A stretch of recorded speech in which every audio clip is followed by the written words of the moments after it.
네, 안녕하세요. 한투자입니다. 이제 단독 개발과 그 다음에 재개발 추진 방법을 몇 번의 시리즈로 해갖고 저희가 설명해 드리고자 합니다.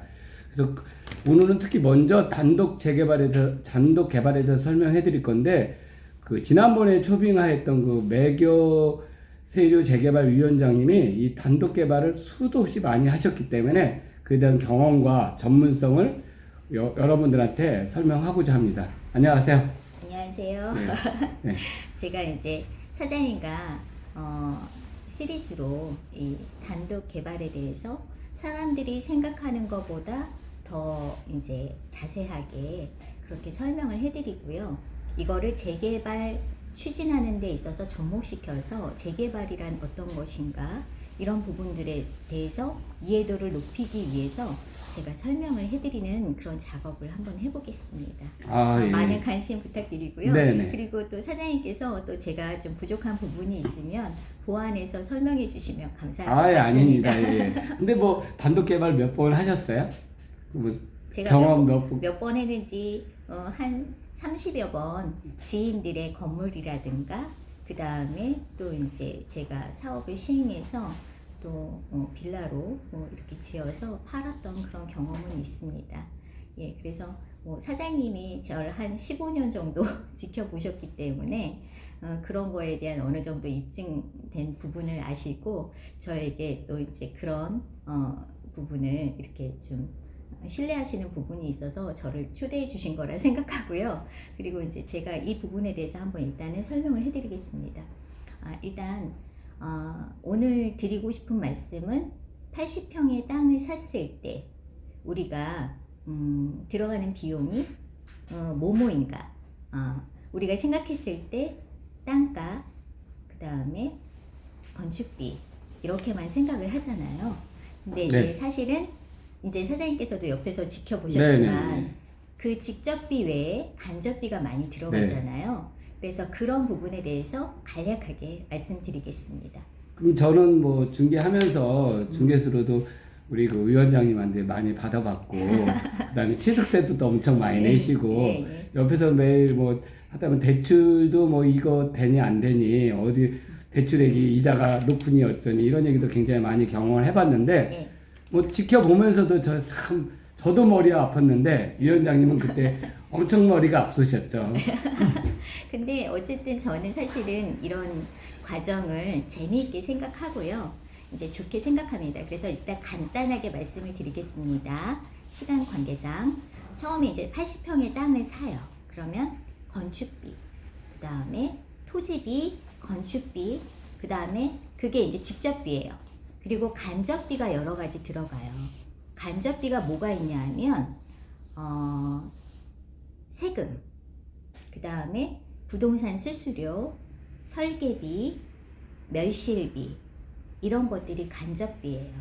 근데 설계비 중에서도 이제 설계비라 하면 우리가 생각할 때 설계를 하는 그 부분에 대해서만 생각을 하잖아요. 근데 설계비에는 여러 가지가 포함돼요. 그게 뭐냐 하면 건물을 처음부터 지을 때까지 다 관리하고 감독하는 그 감리비가 있어요. 설계비 외에 감리비가 있고 그 다음에 건축물을 지을 때 1층이 필로티로 돼 있는 부분이 있잖아요. 네.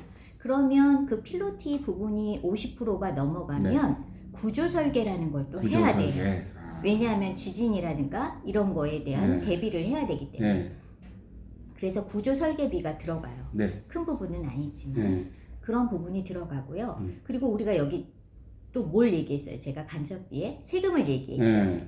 세금, 그래요. 세금은 어떤 부분이 들어갈 것 같아요, 사장님? 취득세도 들어가고 그다음에 토지 취득세, 그다음에 기억이 갑자기 안 나네요.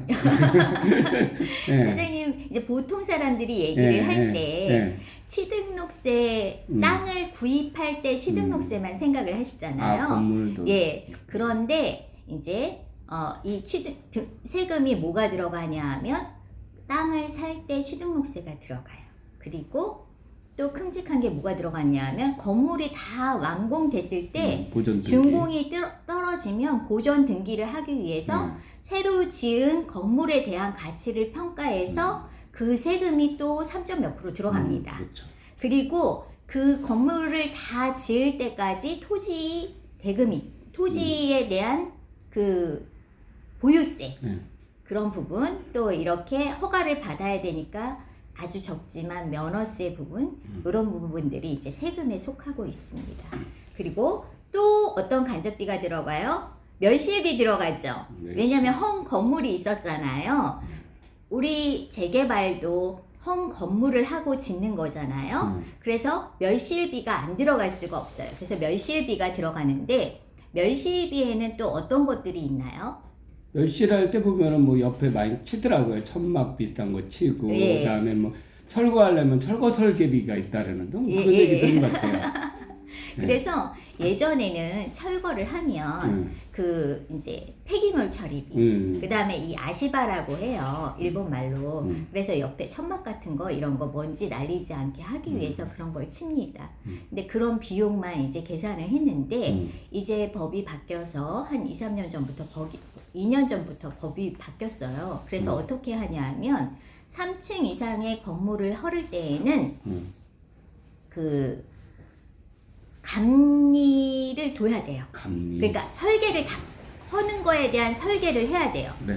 그래서 설계비, 그러니까 설계비랑 감리, 허는 거를 관리 감독을 해야 돼요. 그래서 설계 감리비가 들어가요. 그래서 그 부분도 이제 적지 않습니다. 집을 지을 때 드는 것만큼은 들어가지 않지만 집을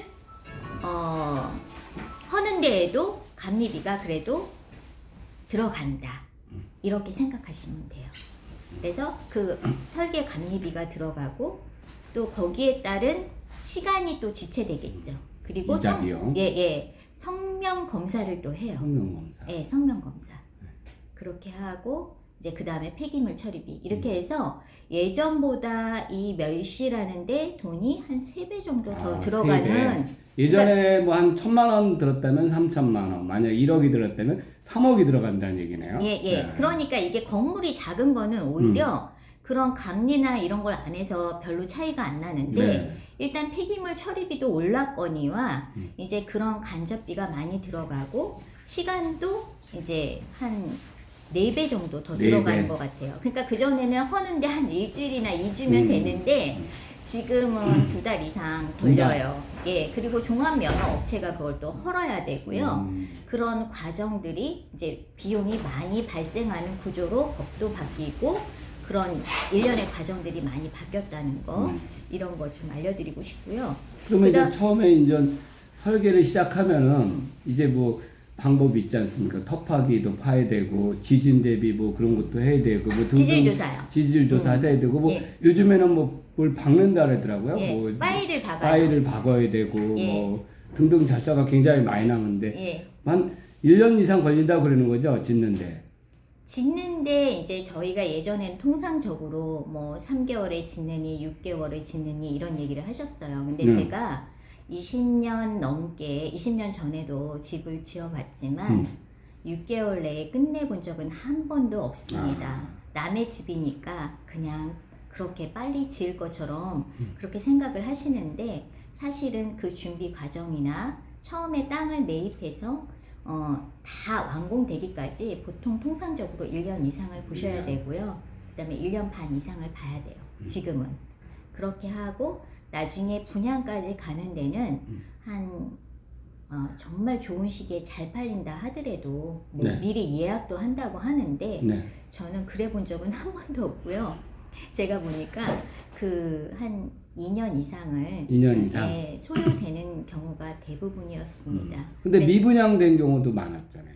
미분양 되는 경우에는 이제 금융 비용을 더 내고 또 세를 줘서 다시 이제 그거를 비워서 다시 이제 입주하실 분들에게 이제 판 경우도 있고 그렇습니다. 예, 그래서 근데 제가 알기로는 미분양이 반 이상 됐던 것 같은데. 그게 이제 위험이죠. 예. 그런 위험 부담을 안고 그래도 저는 이제 사실은 그냥 지인들과 집 짓는 것이 즐거워서 네. 그러니까 이 집을 짓고 계획할 때 네. 많이 이제 상상을 하면서 좋고 질 좋고 좋은 집을 지어보겠다. 네. 그리고 자재를 골라보고 이 집이 어떻게 완성될까 그런 거에 대한 기대감 때문에 사실은 이익보다는 네. 그런 거에 대한 기대감 때문에 사실은 했고요. 그래서 네. 그런 즐거움이 있었던 것 같아요. 계획을 할 때. 그래서 그런 부분이 있었는데 이제 제가 이 재개발을 추진하면서도 사실은 이제 이 집 짓는 것과는 좀 다르기는 하지만 그래도 이제 이익을 계산해보고 소유주분들한테 어떤 식으로 이익을 드릴까에 대한 고민을 날마다 하고 있는데 이 진행 과정을 어떻게 하면 더 이해가 쉽게 할 수 있을까. 그래서 오늘부터 이렇게 차분하게 좀 여러 번 알려드리는 작업을 해보겠습니다. 예. 뭐 다음에 또 한 빠른 시일 내에 다시 오시겠죠, 인전. 예. 2탄, 3탄 하실 거니. 예. 그렇죠. 예. 그리고 이제 중간에 제가 이제 신탁 시행자 방식이라는 그런 새롭게 이제 1월 19일부터 시행이 돼요. 그래서 그 방식에 대해서 또 우리 수원시장님이 또 적극적으로 이 재정비 사업을 하시는 거에 대한 그 공약을 내세우셨거든요. 그래서 그 부분에 대해서 이제 우리 수원 시민들에게 또 이제 수원시 다른 재개발이나 재건축을 원하시는 분들에게 좋은 정보를 드리고 지식을 좀 확대하는 차원에서 열심히 한번 해보겠습니다. 감사합니다. 감사합니다. 안녕히 계세요. 예.